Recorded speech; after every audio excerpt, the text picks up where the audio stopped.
Olá, sejam bem-vindos ao podcast O Estado Play. Nosso bate-papo é daqueles que tocam o coração e salvam vidas. Hoje vamos falar sobre prevenção, amor próprio e amor ao próximo, porque câncer de mama é um tema que não pode ser lembrado só em outubro, mas todos os dias, o ano todo. Para essa conversa necessária, está conosco o médico mastologista e vereador Dr. Vitor Rocha, a psicopedagoga Annelise Peralta, que transformou a dor do luto em solidariedade com o projeto Lenços de Luz, e Elisa Montes, comunicadora, onco-influencer, que deu voz e representatividade a tantas mulheres e famílias. Que bom ter vocês aqui conosco, porque nossa missão de comunicação e informação é exatamente essa função. Podemos ser agente para salvar vidas. E, doutor Vitor, quando a gente fala em salvar vidas, o diagnóstico precoce é o primeiro passo. Tem cura? Ida, na verdade é o nosso grande objetivo, né? Hoje a gente sabe que quanto mais precoce, mais do início for o diagnóstico, maiores serão as chances de cura da paciente. Então nossa grande luta é para tentar buscar fazer o diagnóstico do câncer de mama antes da paciente sentir um caroço na sua mama, através do rastreamento da mamografia. Então, a gente hoje tem uma grande orientação da Sociedade Brasileira de Mastologia, que é uma orientação de autoexame mensal desde a adolescência, um exame clínico pelo médico uma vez por ano, também desde a adolescência, a mamografia anual a partir dos 40 e vivam uma vida saudável. Agora, me chamou a atenção, o senhor falou do autoexame na adolescência. Isso tem muito a ver em relação à questão hormonal, histórico familiar também? Exatamente. Se a paciente tem um histórico familiar, mãe ou irmã com câncer de mama antes dos 50 anos, câncer de ovário em parente de primeiro grau, em qualquer idade, câncer de mama masculino na família, em parente de primeiro grau, ou uma mutação genética, ou a própria paciente que já tenha tido um nódulo e fez uma biópsia e deu hiperplasia com atipias ou um carcinoma in situ, ela tem um risco aumentado. Aí a gente começa a partir dos 30 anos fazer esse rastreamento, ou 10 anos antes do que a parente de primeiro grau teve. Então, se a mãe teve câncer de mama aos 37 anos, a gente faz o rastreamento a partir dos 27 anos com mamografia, e aí, nesse caso, tem o benefício também adicionar a ressonância nesses casos anualmente. Ou seja, mudou o protocolo, então, da mamografia, doutor? No SUS, o acesso era antes, a partir dos 50 anos, entre 50 e 69 anos. Agora, nesse Outubro Rosa, nós fomos, as mulheres do Brasil e os profissionais de saúde foram presenteados com o Ministério da Saúde, disponibilizando o acesso à mamografia às mulheres a partir dos 40 anos e podendo ser rastreado até os 74 anos. Ou seja, aumentando em 15 anos aí o cuidado dessas mulheres, principalmente entre 40 e 49 anos, que 23% dos casos de câncer de mama estão nessa faixa etária. Então, a gente dando a oportunidade de buscar um diagnóstico precoce para essas mulheres, que são as mulheres jovens. O que o doutor Vitor está reforçando é exatamente isso. O autoexame, a visita rotineira ao médico e também, se tem cura, é porque também a ciência avançou. Então, tem o olhar clínico, né, os exames, e tem a ciência que tem avançado também. Isso possibilita aí a cura do diagnóstico. Por exemplo, quando a gente faz diagnóstico de tumores abaixo de 2 centímetros, as chances de cura são maiores do que 95%. Então, graças ao diagnóstico precoce e a melhoria nos tratamentos, né? Seja na cirurgia, cada vez mais delicadas, seja na radioterapia, cada vez mais eficaz, e os protocolos de quimioterapia, hormonioterapia e a terapia anti-HER2, que tem avançado bastante, e isso nos alegra bastante. Bom, e a gente tem um exemplo aqui de quem vive o tratamento, né? Que é a Elisa, que é comunicadora, influenciadora, mulher forte. Como que foi, Elisa, receber o diagnóstico? Eu me lembro do seu vídeo, publicamente, que foi em agosto de 2022. Sim, depois que os cabelos caíram, Isso. eu fiz um vídeo raspando a cabeça, né? Era algo que eu queria fazer. E assim, quando eu recebi o diagnóstico, eu estava com 38 para 39 anos. E eu recebi, inclusive, no projeto do Dr. Vitor Rocha, na Casa Rosa, porque eu estava há muito tempo buscando um profissional na área, no SUS, porque eu sou paciente SUS, que pudesse resolver o meu problema. E qual era esse problema? Eu tinha um nódulo na mama esquerda que eu havia detectado há quase 5 anos atrás. Então, assim, com 34 anos, no autoexame, eu identifiquei esse nódulo bem pequenininho. E achei que não era nada por ser jovem. Como assim, câncer? Não, câncer não dá em pessoa jovem. Então, eu descartei a possibilidade de ser algo maligno. E fui vivendo a minha vida, tocando a vida, faculdade, trabalho, casa, marido, enfim, família. E quando esse nódulo começou a ter um crescimento absurdo, né, durante a pandemia, que todo mundo estava em casa, comecei a sentir dores na axila, comecei a sentir um cansaço físico absurdo. Foram os sinais, mas sinais, porque na verdade era só o toque mesmo, né, Sim, Elisa? era só o toque, porque eu sempre falo, o câncer de mama, ele é assintomático no início. Silenciosinho, né? E quando eu já estava sentindo esses sintomas, significava o quê? Que ele já tinha avançado. Só que eu não imaginava que pudesse realmente ser câncer. Porque eu ainda pensava que por ser jovem, eu estaria imune a isso. Foi E uma vida ativa, trabalhando. Fazendo academia, vivendo loucamente, né? Como se não houvesse amanhã, com aquele nódulo na mama. E quando eu soube do projeto, foi através do postinho de saúde perto de casa. A doutora falou, olha, tem um projeto que está agora novo, surgiu, você pode ir lá se consultar com o mastologista, ele vai resolver esse caso seu. E fui. No mesmo dia que eu fui atendida lá pelo doutor, ele já falou, tudo bem fazer uma punção pra gente ver o que, né, do que se trata esse nódulo? Eu falei, é claro, tudo que eu quero é resolver meu problema. O senhor lembra disso, doutor? Ah, sim. Ele lembra do Hello People, né? Depois eu conto.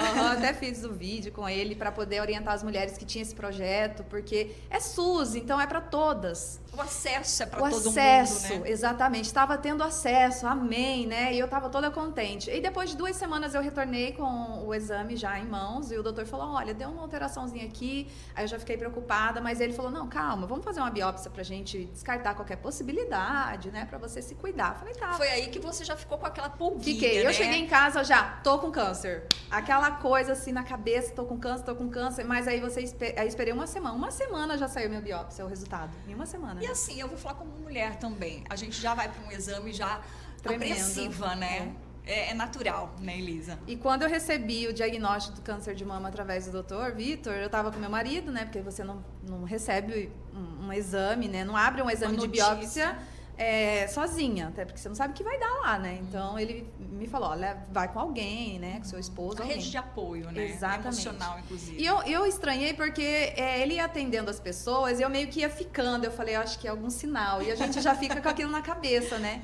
Aí quando eu fui atendida, eu vi que ele quebrou muito gelo com meu marido, porque eu sou muito observadora. Ele começou a conversar de futebol, porque ele é de Corumbá, eu sou corumbaense, meu marido é corumbaense, aí não sei o que, futebol, que time você torce, onde você jogou. Aí eu falei, lá vem bomba. Aí, de repente, ele parou e falou, tá, vamos lá, vamos falar sobre o que deu no seu resultado. Aí quando ele falou, infelizmente, deu positivo para câncer de mama, um subtipo. Aí ele já contou sobre os subtipos de câncer de mama, que são vários tipos que eu não sabia. Que estágio que é? Então, quando eu descobri com o doutor, ele só descobriu o tipo que é o imunohistoquímico, que a gente fala, né? Que é todo aquele exame que contempla sobre tipo de câncer, se tem estrogênio, progesterona, todo o detalhamento do nódulo que estava ali na minha mama. O mapeamento do nódulo, câncer. Porque ele fez uma biópsia ali do nódulo. Mas só que o que eu achei interessante do doutor, eu sempre friso isso, é a humanização no momento de dar o diagnóstico. Porque ele foi muito claro, ele falou, olha, calma, porque tem tratamento, o câncer tem mais de 90% de chances de cura, você pode passar por uma cirurgia ou uma quimioterapia primeiro, mas é um tratamento que dura no máximo 1 ano, porque eu perguntei, quanto tempo dura esse tratamento, doutor? Porque eu quero viver, eu quero viajar, eu não quero ficar presa a um tratamento. Ele falou, você vai se tratar e vai ficar bem. Então, aquilo, naquele momento, amorteceu a pedrada que vinha na minha direção. Então, ele colocou um capacete, né? Então, ele coloca o capacete que lá vem pedrada. Ele colocou um capacete ali, me protegeu um pouco dessa pedrada, porque você, assim, perde o rumo. O airbag, né? Aí eu saí de lá um pouco mais assim. Eu saí assim, poxa, eu tô com câncer, foi, né, diagnosticado de fato. Mas aí eu lembrava do que ele tinha falado. Mas tem cura, tem tratamento. Aí ele já me deu todos os papéis para eu fazer o tratamento e eu fui para o Hospital de Câncer Alfredo Abrão. E 30 dias depois eu descobri que eu estava em estágio avançadíssimo. Tava no pulmão, tava no fígado. E daí... Metástase. Estava no estágio 4 do câncer. Aí eu falei, então, se eu não morri antes com o diagnóstico, agora eu morro, na minha cabeça. Então, desde então, eu estou há 3 anos e 2 meses em tratamento. E uma coisa, assim, para finalizar aqui, porque eu falo bastante, é que as pessoas, elas ainda não entendem que...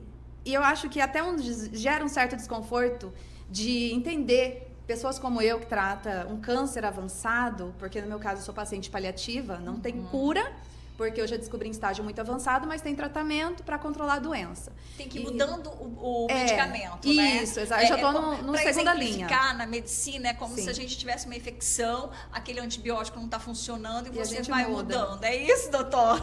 Não tem CRM não, mas é isso, né? É a segunda linha, né? E eu já estou no tratamento, inclusive, de segunda linha, né? Então, as pessoas, elas têm uma certa dificuldade de entender que quem está morrendo ainda está vivo. Porque quando eu falo que eu trato um câncer avançado e metastático, a pessoa já abre um olho enorme e fala assim, tipo, tá, mas não parece. Aí eu devolvo, às vezes, com a pergunta, mas qual é a cara do câncer? Tem cara? Não tem. Não tem idade, não tem cor, não tem sexo. E você está vivendo linda, maravilhosa. E a gente vai seguindo, né? E a vida... oferta as melhores coisas para a gente viver. E a gente vive, vai vivendo mesmo em meio ao tratamento. Olha, essa sua fala me emociona e me causa arrepios, porque é essa a nossa missão. E quando a gente fala de força que vem da sua voz, a gente tem também um exemplo de força, né, que transformou aí o luto, né? A história da Annelise é história de amor e recomeço, né? Você viveu uma perda profunda em 2018, perdeu a irmã gêmea Cristiane, que era uma conexão de alma gêmea, né? E um câncer também agressivo aos 48 anos. Sim. Conta pra gente como que foi atravessar essa dor e transformar a dor em amor ao próximo, lenços de luz. Foi em 2018, a minha irmã gêmea, univitelina, foi diagnosticada com uma leucemia mieloide aguda. E assim, sem sintomas, doutor. Na verdade, tinha sintomas, mas a gente vai mascarando os sintomas do seu corpo. Né? E eu sempre falo isso, que a gente precisa ficar atento aos sintomas que o corpo apresenta. Aí você mascara, não, porque estou estressada, esse cansaço é da rotina, essa manchinha que saiu no corpo deve ser alguma coisa, mas não vai no médico para ver certinho. Isso eu cobrava, você está indo no médico, você está fazendo isso, tal. E quando ela foi no médico, que ela passou mal, nós tínhamos comemorado um aniversário antes. Ela começou a passar mal, falta de ar. Ah, tá. Não teve febre? Não teve febre, não. Uhum. O sintoma dela foi falta de ar.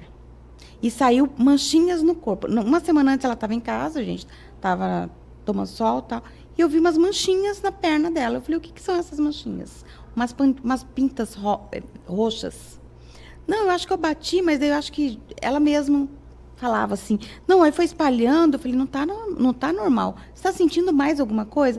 Mas era a falta de ar. Aí associava o quê? Ao peso.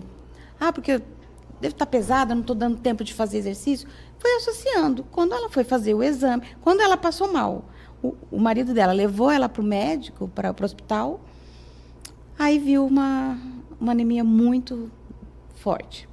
Foi hemograma. Foi o hemograma. E aí eles pediram, né? Olha, volta amanhã, isso foi à tardezinha, volta amanhã e procure com urgência um hematologista. Ela retornou, e nesse intervalo dela retornar, ela não dormiu à noite, ela passou muito mal. Só que cedinho o meu cunhado levou ela. Aí quando chegou lá, o médico, a gente já falou com o médico, que tem um médico da família, aí ligou para ele, hematologista atendia nesse hospital, foi lá, aí eu não estava com ela presente, mas ele falou, Anne, vem para cá. Quando ele ligou para mim, eu já estava passando mal. Eu Você senti, tinha conexão, eu levantei. O meu marido falou que à noite, durante o sono, eu sentei na cama e chamei ela. Porque, assim, essa união, ser gêmeas univitelina, eu falo que é um amor além da vida. Então, assim, você sente a mesma coisa? Eu não sei se eu ficava procurando isso, mas no parto dela eu senti. Quando ela foi ter neném, que ela estava tendo as dores, eu falava, pelo amor de Deus, tenha logo essa criança. Porque eu estava sentindo.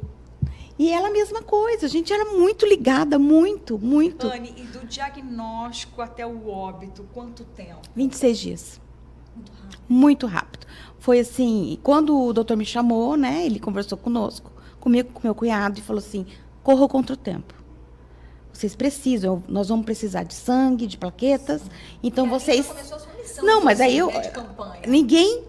Ninguém me falou, eu nunca tinha passado por uma tempestade tão grande. Tinha com meu pai, mas assim, foi diferente, né? Então eu falava assim, mas o que é correr contra o tempo? Eu não sei o que é isso. Aí ele corre contra o tempo, a Cris vai precisar de sangue, de plaquetas, a gente não tem muito tempo para esperar, porque ela já vai iniciar uma quimioterapia, acho que daqui 3 dias, daqui 2 dias, eu não lembro. Eu fiquei sem chão. Eu falei, meu Deus, e agora? Ela tem 3 filhos, eu tenho 2, né? Mas são os meus, eu tenho hoje 5 filhos, 3 netos, com muito amor. E aí eu falei, meu Deus, eu parei em Campo Grande. Eu falei, eu sentei, eu raciocinei. Quando eu entrei, ela falou para mim, quando eu entrei... Você não teve tempo, inclusive, de sentir. Você teve que agir. Você sabe que foi muito espiritual isso? Porque quando eu entrei no quarto que ela estava chorando, ela pegou na minha mão, ela falou, tô com leucemia, ela falou para mim.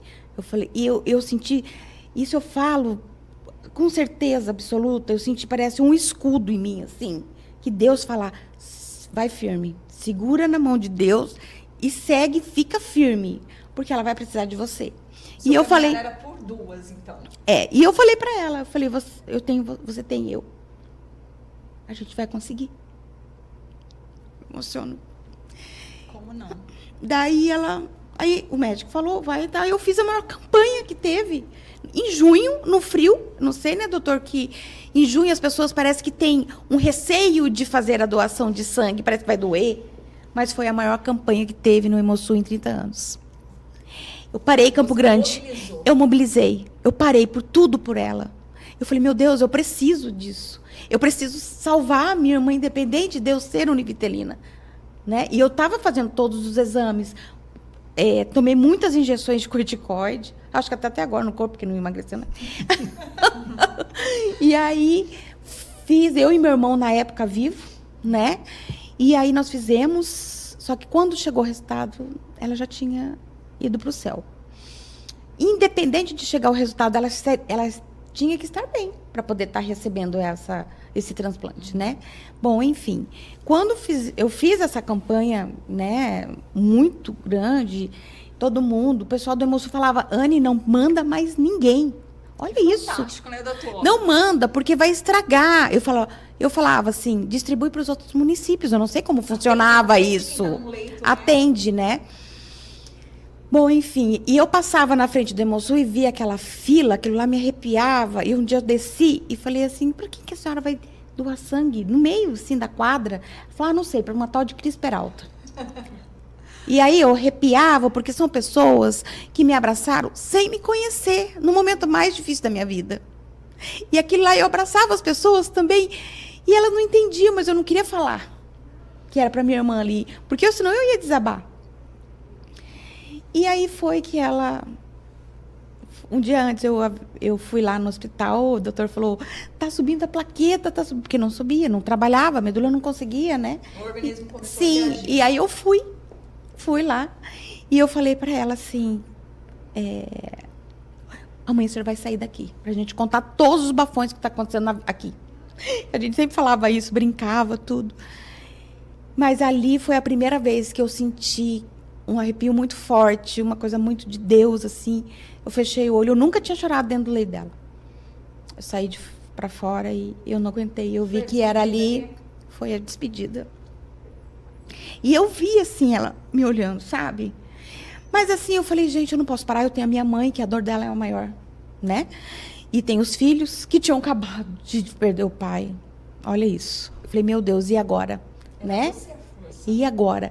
Saí, tá, faleceu.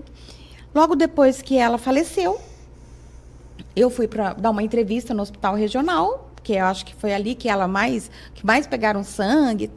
Eu fui na ala da quimioterapia e tinha um cabide, eu dando entrevista, que lá estava me incomodando. Tinha um cabide no meio da sala. Falei, gente, por que tem um cabide na sala da quimioterapia? Vazio. E as pessoas tomando, né, a medicação, recebendo o sangue. E aquilo lá. E eu olhei, e na hora que eu cheguei, eu falei, minha irmã teve uma missão aqui. Ela salvou vidas. Ela salvou muitas vidas. E ali eu olhava, depois que acabou a entrevista, eu falei com a enfermeira, por que tem esse cabide aqui no meio?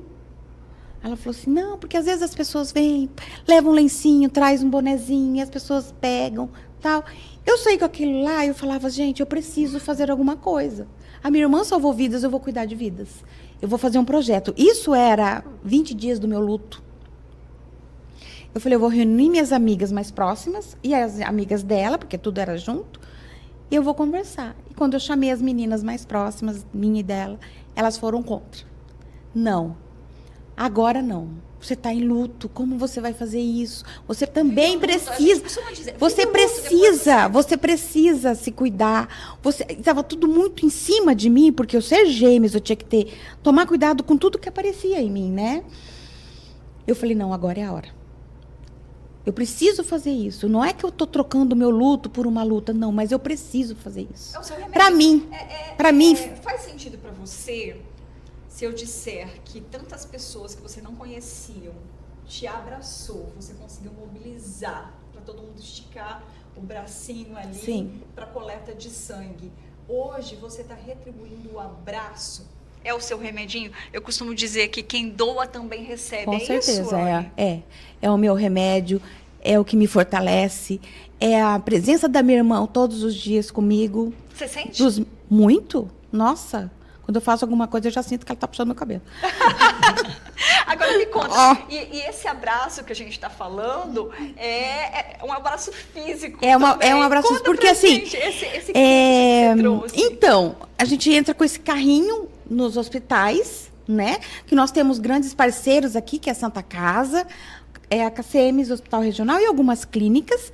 E a gente chega com o nosso carrinho, nós vamos amadurecendo a nossa associação. Hoje ela é uma associação, tem o CNPJ, né? As minhas menininhas, que são a da minha propaganda, elas são registradas, ninguém pega as menininhas mais. Estavam querendo pegar. Esse kit, você chega... Então, as oncológicas, não, as assistentes sociais, elas entram em contato conosco, porque a gente já deixa lá o número.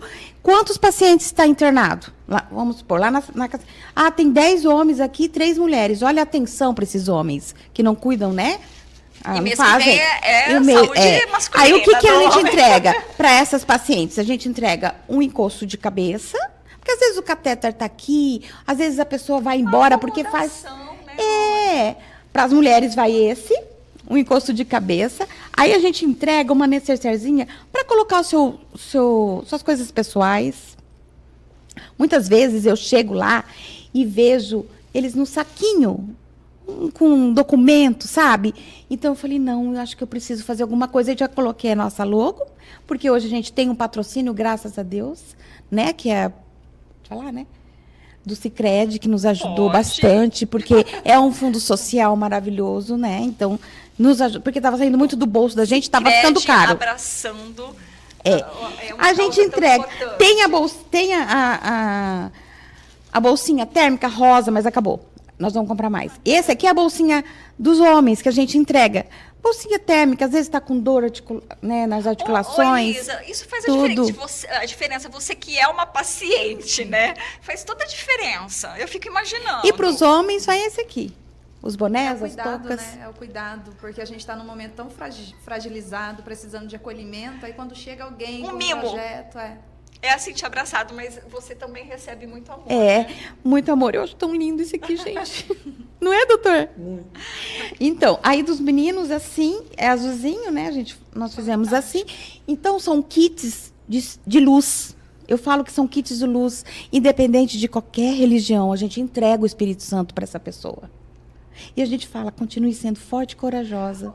Porque, Anne, o luto, a saudade é eterna. Eterna. Mas isso aí é um conforto do seu coração, né? O que É, faz eu não você- sabia que isso ia ter uma intensidade, que esse projeto ia virar, saindo do país, indo para vários estados. As pessoas nos procuram pelo direct do Instagram. Fala, Anne, quem que é a idealizadora do projeto? Eu queria uma caixinha com o Espírito Santo. Isso já está em todos os estados.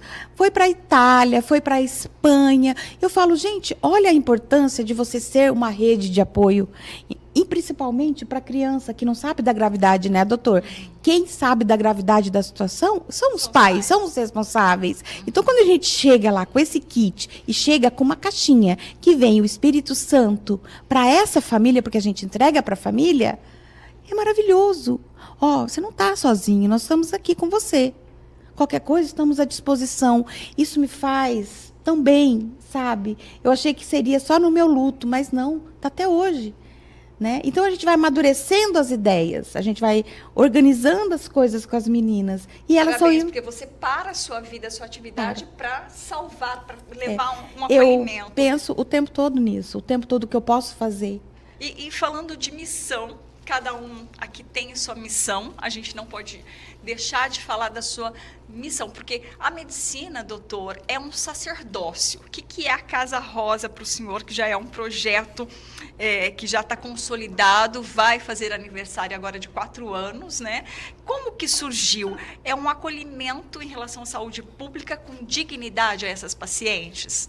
Ida, a Casa Rosa surgiu exatamente por uma frustração de um profissional de saúde que fazia uma medicina de ponta no consultório e não conseguia ofertar a mesma coisa quando ia para o Sistema Único de Saúde, onde os pacientes mais precisavam do nosso apoio e da nossa resolutividade, porque eu sempre achei assim, o sistema, eu sempre bati de frente no sentido de ouvir o paciente. Eu fiz também ginecologia e obstetrícia, eu me lembro nos meus plantões, estamos falando há 10, 15, há 20 anos atrás, se a paciente queria fazer uma cesariana, eu dava oportunidade, esclarecia que tinha mais riscos do que o parto normal, conversava com o familiar, e se ela tivesse no tempo certo, nos 9 meses lá, 40 semanas, a gente fazia cesariana. Você estava lendo seu tempo, então, com uma medicina humanizada.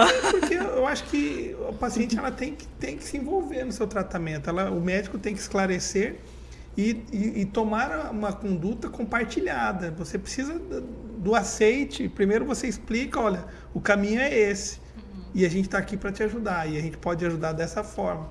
E a Casa Rosa surgiu disso. Porque eu consultava uma paciente que demorava 1 ano para chegar no mastologista. Eu sou concursado no Hospital Universitário e na Prefeitura. Trabalhava no SEM, no antigo CEAM. E a gente pedia um ultrassom, demorava 1 ano, pedia uma biópsia de mama, olhava aquela paciente, examinava, falava, olha, se ela está com um nódulo muito suspeito, pedia ultrassom, o risco de câncer era maior que 95%, eu pedi uma biópsia, ela demorava 2 anos numa fila. Deus. E aquilo pra gente era uma frustração. E aí foi quando a Casa Isso quando o Rosa... senhor não perdia a paciente, né, nesse tempo, se era um câncer, né, já agressivo. Aí eu já tinha que falar, eu falo, olha, aqui está demorando, dá um jeito de fazer particular esse exame, faz uma promoção, conversa com a família, Isso. vai atrás do seu prefeito, se você estava no interior, pede ajuda, porque senão você vai ficar 2 anos numa fila, no teu caso não pode esperar 2 anos. Mas aquilo me incomodava, eu tinha que ofertar. E aí a Casa Rosa surgiu com um modelo de consulta integrada e resolutiva, onde a gente já faz a consulta com o mastologista, já fazemos a oferta do exame de ultrassom e, nos casos necessários, a biópsia ali no tempo mais breve possível e o resultado também rápido. Ou seja, nem caminha, é ali. É ali. Então, e a gente tem feito esse trabalho já, um pouco mais de quase 4 anos de trabalho na Casa Rosa. Começou como um projeto, hoje é uma associação Beneficente Casa Rosa. A gente começamos na maternidade Cândido Mariano, hoje estamos na Santa Casa, os pacientes vêm regulados pelo postinho. A gente também tem a Casa Rosa no Tijuca, que é a sede própria, onde todo sábado nós temos um mutirão das 7 da manhã ao meio-dia, onde nós fazemos o atendimento de demanda espontânea. Então, se a paciente não tiver nenhum encaminhamento, e tiver alguma alteração, ou quiser só fazer a prevenção, ela se dirige à rua Apetubas 181, no bairro Tijuca 2, próximo ali ao terminal Aerorancho. É uma utilidade pública, então agradeço a oportunidade de estar divulgando esse projeto. O senhor está sendo um agente para salvar vidas, né? E, por exemplo, no último sábado, as 2 primeiras pacientes que a gente atendeu voltaram já com a biópsia de câncer de mama e a gente descobriu 5 pacientes com necessidade de biópsia. 3 a gente já vai fazer a biópsia, foram atendidas no sábado, na segunda-feira já vão estar fazendo a biópsia e outros 2 casos que eram menos suspeitos a gente vai fazer em 1 semana. Quer dizer, então um agendamento muito rápido, sem ter aquela demora, igual no privado. E esse resultado a gente agiliza. Nós temos um sistema, um serviço de navegação, a equipe nossa de enfermagem lá, elas fazem, a Marcela, a Dona Marilda, elas fazem esse acompanhamento da paciente, a paciente com nódulo suspeito, ela entra para o sistema da navegação e a gente acompanha a jornada daquele paciente até o desfecho. Fez mapeando a biópsia, tudo, né? É um câncer, então vou adiantar o retorno, vou encaminhar para o oncologista, vou fazer um encaminhamento para a cirurgia, e isso nos alegra bastante. E hoje é uma referência para o país. É o fortalecimento do olhar em relação à saúde pública. Exatamente. Hoje, Campo Grande é uma referência para o país. A gente teve 2 oportunidades nos últimos 2 congressos brasileiros de ministrar palestra para que a gente pudesse mostrar como a Casa Rosa pode ser replicada em outros locais.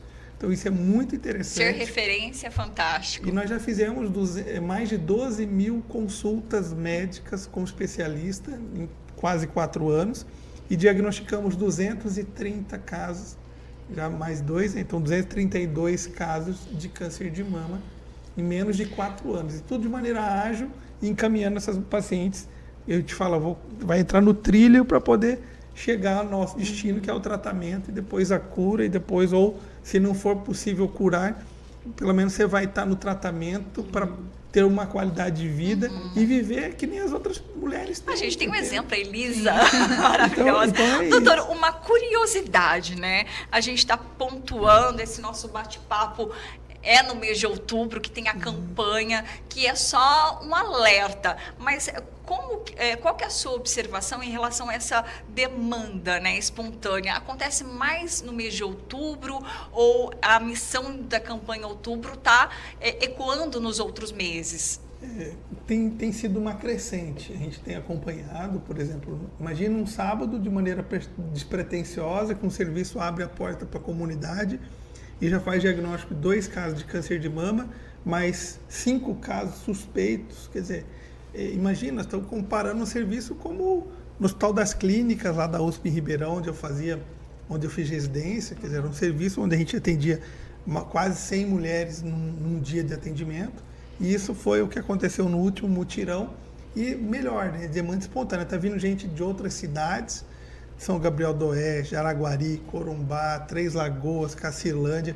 Quer dizer, o interior todo no sábado, porque eles sabem que tem porta aberta e a gente desburocratiza o acesso. É isso que a gente quer. Nessa sexta a gente vai estar no município de Corguinha, nós já estivemos em Ladário, nós vamos lá no Taboco, no distrito de Taboco. Casa Rosa itinerante. Para que a gente possa atender essas mulheres e também a gente fazer o acesso livre, né, sem precisar ter o encaminhamento. A gente também, no mês de outubro e novembro, a gente faz atendimentos itinerantes nos postos de saúde. Nós participamos daquele mutirão da prefeitura, com todos em ação, a parceria da Associação Beneficente Casa Rosa com a prefeitura. E cada vez que a gente vai num bairro, nós tivemos no Campina Verde, nós tivemos no Vila Popular, agora nós vamos estar lá no Nova Lima. Cada mutirão desse é 1, 2 ou 3 casos de câncer que a gente descobre de mulheres que ainda às vezes nem tinham feito nem ultrassom, nem uma mamografia. Então, olha, e tem mulheres de 40 anos que nunca fizeram uma mamografia. Tem esse histórico também, né, doutor? É importante, porque a nossa casuística lá da Casa Rosa, 40% das mulheres que a gente fez o diagnóstico de câncer de mama tinham abaixo de 50 anos. Nossa. 30 mulheres abaixo dos 40, ou seja, antes de entrar na idade de rastreamento. Por isso a importância do autoexame mensal e do exame médico uma vez por ano, Porque se tiver alguma alteração, procure imediatamente o médico, que vai solicitar um ultrassom, uma mamografia, e se tiver algo suspeito, a gente já vai fazer a biópsia.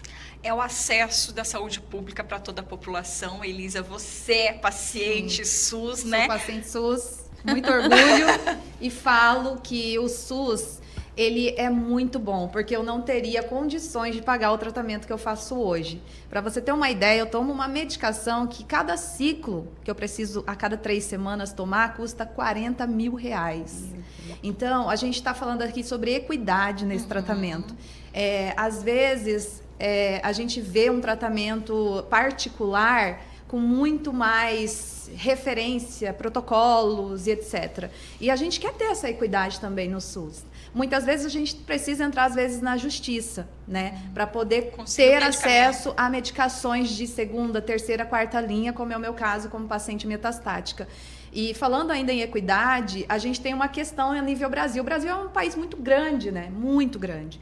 Então, a gente tem um SUS diferente do SUS do Amazonas, que é diferente do SUS do Nordeste, do Sul, do Sudeste. Em São Paulo, o SUS não é igual ao meu SUS.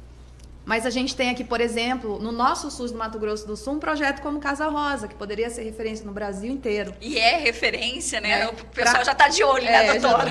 Para ser realmente replicado. Não só falar, legal, funciona, bacana, que bom para vocês. Não, vamos replicar o que está dando certo. Né? O Brasil é grande, ele precisa desse acesso. É o direito de todo mundo, né, É Elisa? o direito do paciente, do cidadão. Agora, você tem essa voz, essa representatividade, não é à toa que tem uma revista Tem. aí no seu cantinho.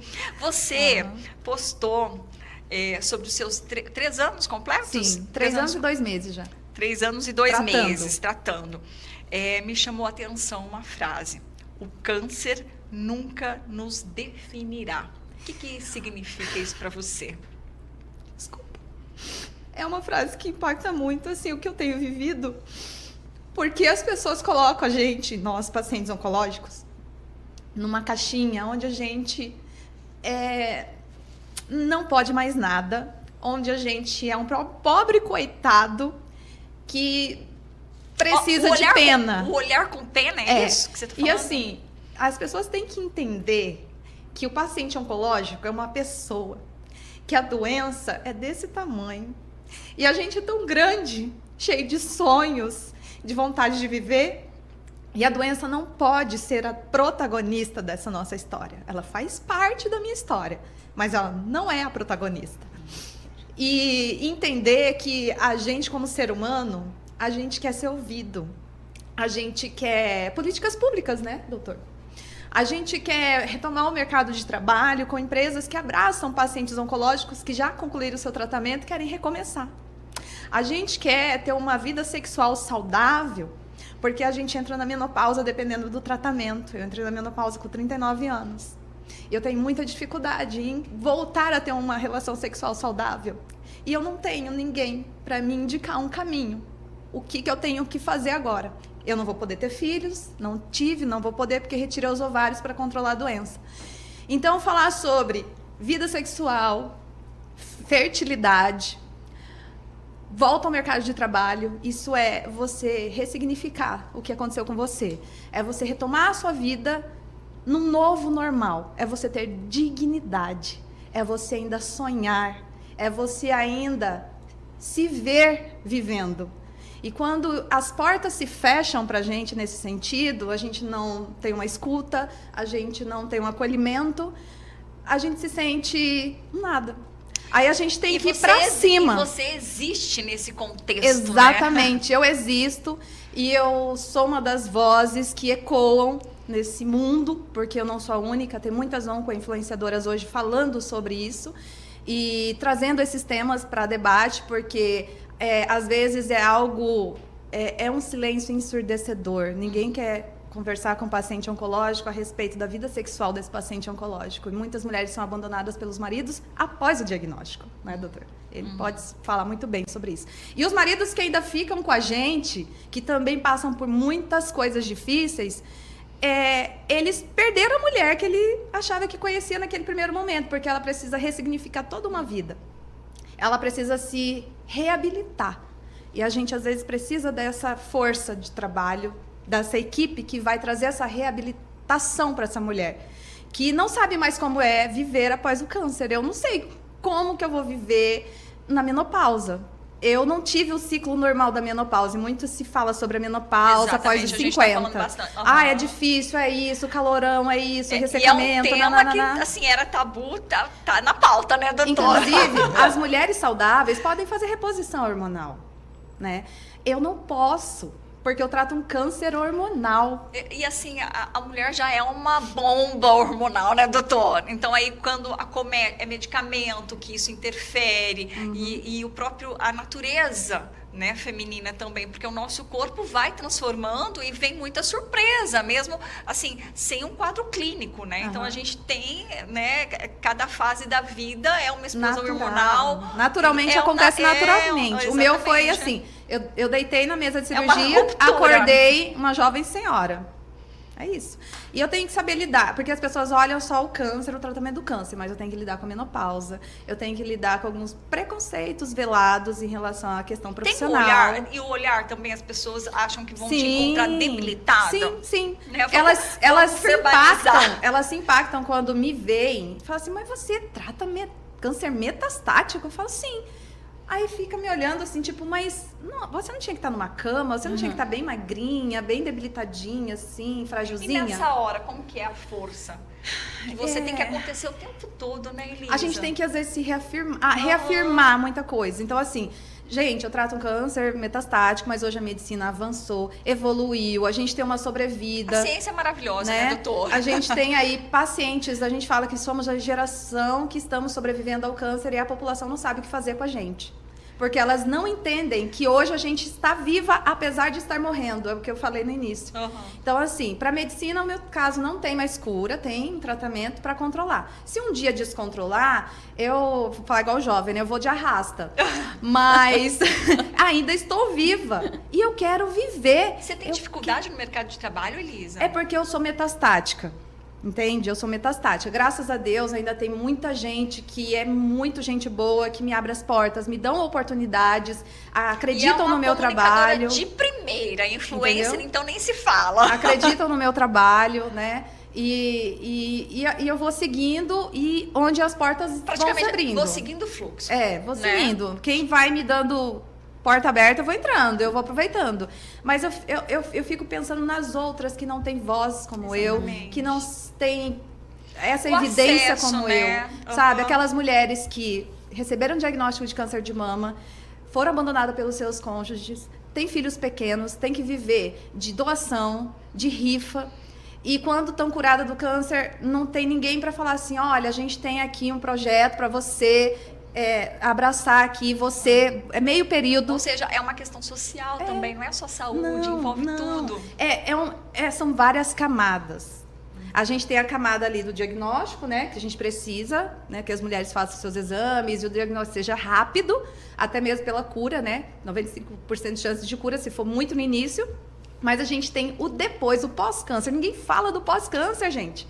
É muito lindo, tá? Você tá maravilhosa, tá? Mas depois, e o pós? Como que eu vou me reabilitar? Como que eu volto? Porque eu não sou mais eu. Eu não sei quem eu sou. Eu tô me redescobrindo ao longo desses 3 anos e ainda nem cheguei a uma conclusão. Que é a frase que eu te provoquei, que você colocou. Que o câncer não me define. E aí aconteceu da Marie Claire. Eu mostro pra essa câmera? Tá focando? Tá. Aí eu tô fazendo esse trabalho junto com a Novartis, né? Vou até abrir aqui. Que é uma empresa farmacêutica, né, mundial, que tem sede na Suíça, com sede também em São Paulo, aqui no Brasil. E eles me mandaram mensagem, pelo Instagram, inclusive, para participar do projeto. Eu sou protagonista do Meu Caminho, né? Aí eu falei, gente, será que é verdade esse negócio aí, né? Fake, não? Aí não, é verdade, eles fizeram uma videochamada, estavam selecionando as meninas para essa campanha. E engraçado que eles focaram em mulheres jovens, porque a gente vê às vezes mulheres de 50 mais, 60 mais, estampando capas, né? E assim, eu acho que eu sou a mais velha, né? Hoje eu tô com 42 anos. E eu e a Gis Chabara, que é essa daqui de gravatinha rosa, ela é SUS também, nós somos SUS, e ela é de São Paulo. Então, eu sou a única representante do nosso estado, Mato Grosso do Sul. Aí, essa aqui é câncer metastático também. Interlocutora? Câncer metastático, a Ana do Fevereiro Rosa, ela está em remissão de um câncer metastático há há acho que 5 anos. Ela está há 11 anos em tratamento. E aí vem a Gi Chabara, que ela foi modelo, muito conhecida lá em São Paulo. Aí vem essa aqui, a Linda, que também é do Rio. E essa daqui é a mais novinha. Ela recebeu o diagnóstico, ela é da Bahia, a Gabi. Ela recebeu o diagnóstico de câncer de mama com 23 anos e ela estava grávida. Então, cada mulher tem a sua história, a sua jornada. Então, eles chamaram a gente para ser protagonistas da nossa história, da nossa jornada. E aí saiu essa matéria, né, na Marie Claire do mês fortes que de outubro. Mostram exatamente tudo isso que você entregou pra gente. Exatamente. Né? Então, assim, é a minha voz saindo, assim, né, do Mato Grosso do Sul, né, e eu tomando acho, assim, uma outra forma. São 2 caminhos a sua representatividade enquanto paciente, que é você mostrar a força que você está existindo, vivendo, e outra coisa, que é a nossa mensagem, pessoas que se importam, né? E aí, a gente vai seguindo para o encerramento. Outubro pode ter cor, rosa, mas a prevenção precisa ter continuidade todos os dias. Eu quero encerrar com vocês uma mensagem final de cada um de vocês, que seja forte, que realmente mostre o que eu acabei de falar: esperança, autocuidado, vida, pessoas que se importam, empatia. Annelise. Eu fico muito honrada de ter sido convidada por você, viu, Ida? Por mais que tempo que a gente conheça, né? Mas, assim, muito bom estar passando para todos, né, essa importância que é o Outubro Rosa. Na verdade, a nossa associação trabalha o ano inteiro. Só que o Outubro Rosa é um mês que todo mundo enfatiza, que está ali, né, falando da importância. Eu deixo uma mensagem... que continuemos fortes e corajosos para seguir a nossa missão. Porque todo mundo aqui tem uma missão. E eu sempre falei que a missão da minha irmã foi salvar vidas. E a minha é cuidar de vidas. Então, assim, eu fico muito honrada de estar junto com vocês, com histórias, com esse projeto lindo do Senhor, com você maravilhosa, porque a gente precisa realmente seguir um dia de cada vez. Obrigada. Elisa. Assim como a querida falou também, quero agradecer muito. Você não está dando voz só a mim, você está dando voz através de mim para milhares de mulheres que batalham, que querem essa visibilidade. Eu estou tendo a honra de ter essa visibilidade. Então, eu não posso não falar coisas que elas falam para mim, sabe? Que me tocam fundo e que eu também vivo junto com elas. Então, assim, a minha mensagem final é: seja protagonista da sua história. Você é maior que o câncer. Você tem que ser protagonista. O câncer jamais será protagonista. Então, a partir do momento que você olha que você é a protagonista, você pode e vai para qualquer lugar que você quiser. Porque enquanto eu estiver viva e tendo voz saindo de mim, eu vou falar isso e eu vou aos 4 cantos do mundo para poder salvar vidas e falar o quanto é importante a prevenção precoce, porque eu já descobri em estágio avançado, e o quanto é importante você se posicionar e tomar as rédeas da sua vida, sabe? E ter essa conversa com o seu médico e decidir junto com ele, ter esse contato humanizado e tomar posse mesmo, ser protagonista. Doutor, uma mensagem e também reforçar a Casa Rosa, né? Os atendimentos pra gente. Ida, eu queria mais agradecer. Eu achei que... vou lá para um podcast para passar conhecimento, mas eu saí daqui extremamente emocionado de ver o trabalho da Annelise. Lenço de Luz, parabéns pelo seu trabalho. A gente tem acompanhado o seu trabalho. Obrigada. E isso faz toda a diferença naquele momento de fragilidade, onde a pessoa acabou de perder os cabelos e ganha um lenço, ganha um mime, vê que tem alguém do lado se importando. A Elisa, eu já sou um fã dela. A gente lembrou aqui a primeira vez que ela, no dia que ela foi consultar comigo, ela falou: nossa, mas como é que ninguém conhece esse projeto? Eu fiquei indignada, como assim ninguém conhece? Aí ela chegou lá e falou: vou por aqui. Aí eu falei: explica como é que você chegou lá. Aí eu cheguei já colocando no celular e falei: vou gravar um vídeo, tá, doutor? Tá bom. Hello, people! Tô aqui com o doutor Vitor Rocha, tem um projeto Casa Rosa. Você já divulgou? Já, no mesmo dia. Eu larguei a minha dor, porque eu já sabia que eu poderia ter um câncer, mas eu falei assim como eu tenho esse problema, outras mulheres devem ter. Sim. Então, eu me curo tentando ajudar outras pessoas, assim como ela também com certeza se cura ajudando o outro. É um remedinho pra gente. E ela já chegou então divulgando, Apavorando. ela não se vitimizou. E me manda paciente toda semana. Ela não é só na conversa, não. Ela faz a divulgação e fala, vai lá e procura a Casa Rosa. Aí eu pergunto sempre, né? Quem te indicou aqui? Foi a Elisa, Tem sua uma amiga da galera que Elisa. eu falo, vai lá. E vai vai. embora. Então, assim, eu acho que a gente está falando de algo que é muito importante, tirando o câncer de pele. O câncer de mama é o mais frequente nas mulheres. A gente precisa falar sobre o assunto. A gente precisa falar que o câncer de mama tem cura. Nosso maior desafio enquanto imprensa, enquanto profissional de saúde, enquanto paciente, é divulgar para que as mulheres tenham acesso ao diagnóstico precoce. No SUS, a gente teve um Outubro Rosa maravilhoso, ampliando o acesso da mamografia anual a partir dos 40 anos, prolongando até os 74 anos. Isso é uma vitória das mulheres. Também tivemos aí o apoio agora do governo federal para as mulheres que têm dificuldade de acesso, de fazer a radioterapia, que precisa ir todos os dias, tem um apoio mensal durante esse tratamento, e também a introdução de novas tecnologias, o Kadcyla, que é uma droga de segunda linha, muito cara. Principalmente pro meu subtipo que eu trato, né? Que é o HER2 positivo. 30% dos tumores são HER2 positivo. E aí você tem o Herceptin. Eu sou do tempo, estou falando 2005, 2006, na residência lá em Ribeirão Preto, que a gente tinha que fazer o laudo para as mulheres conseguirem usar o Herceptin, que é o trastuzumab, porque não tinha disponibilidade no SUS. Hoje a gente já venceu essa barreira. Ou seja, tinha um caminho, hoje está mais fácil. Hoje ela já tem acesso ao Herceptin, ao Perjeta, são outras medicações, e agora uma segunda linha, uma droga extremamente cara, que não era acessível às mulheres para poder ter acesso, só poderiam ter acesso judicializando para poder ter acesso a essas medicações. Então, faça os seus exames mensais, o autoexame mensal dele. Eu vou finalizar incentivando o que a Sociedade Brasileira de Mastologia faz há muitos anos, incentivando o autoexame mensal. Se tiver algum nódulo, o autoexame antes ou depois da menstruação? Uma semana após a menstruação, e se a mulher não menstrua mais, ela marca um dia, todo dia 1º, e faz o seu autoexame mensal. Se tiver alguma alteração, procure imediatamente o médico. Passe numa consulta de prevenção uma vez por ano, no clínico, no ginecologista, no mastologista, ou no enfermeiro ou enfermeira da sua unidade de saúde, quem você tiver acesso, porque a gente que está acostumado a lidar, a gente faz diagnóstico de tumores de 1 centímetro, a própria paciente faz diagnóstico geralmente acima de 2 centímetros, e faz a sua mamografia anual a partir dos 40 anos.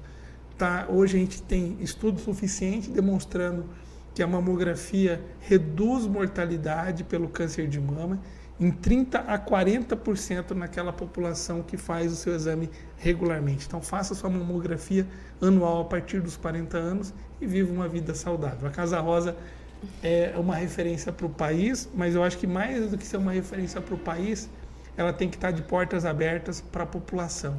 E a Casa Rosa, todo sábado, das 7 da manhã ao meio-dia, a gente atende não só a saúde da mulher, como a saúde do homem. Hoje a gente consegue, nesse Outubro Rosa, a Casa Rosa presenteou a população de Campo Grande do Mato Grosso do Sul com exames mais modernos, como a mamotomia, que é um exame diagnóstico, que é superior à punção por agulha grossa, que é a CORE. A gente também está presenteando com o exame do teste genético para as mulheres de alto risco de câncer de mama.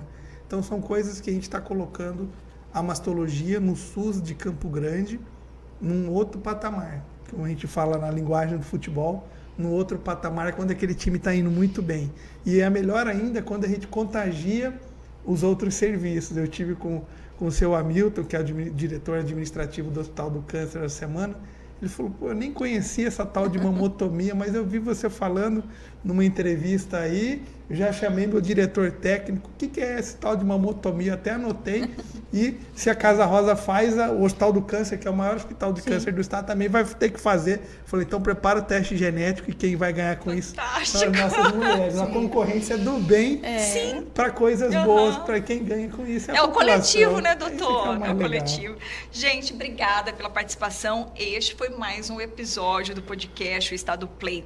Que essa conversa inspire mais mulheres a se cuidarem e mais pessoas a se importarem.